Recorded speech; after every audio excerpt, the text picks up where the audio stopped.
झेप मराठी, आरसा महाराष्ट्राचा।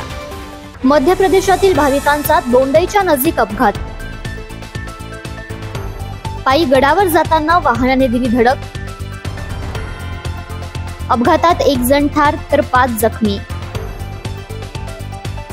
मध्य प्रदेशातील टेमला गावातील भाविक पायी वणी गडावरील सप्तशृंगी देवीच्या दर्शनाला जात होते। त्यांची ही पदयात्रा दोंडाईच्या नजीक आली असतानाच भरधाव वेगात असलेल्या वाहनाने त्यांना धडक दिली। या अपघातात एका भाविकाचा जागीच मृत्यू झाला तर 5 जण जखमी झाले आहेत। पैकी दोघांची प्रकृती गंभीर आहे।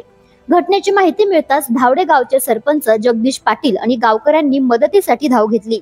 जखमींना तत्काळ उपचारासाठी दोंडाईच्या उपजिल्हा रुग्णालयात दाखल करण्यात आले। यापैकी गंभीर रुग्णांना नंदुरबार जिल्हा रुग्णालयात हलविण्यात आले आहे।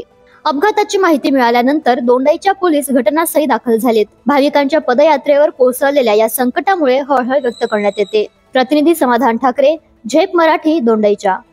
अशाच वेगळ्या आणि ताज्या बातम्यांसाठी पाहत रहा झेप मराठी, आरसा महाराष्ट्राचा। संपादक प्राध्यापक अनिल चव्हाण, धुळे।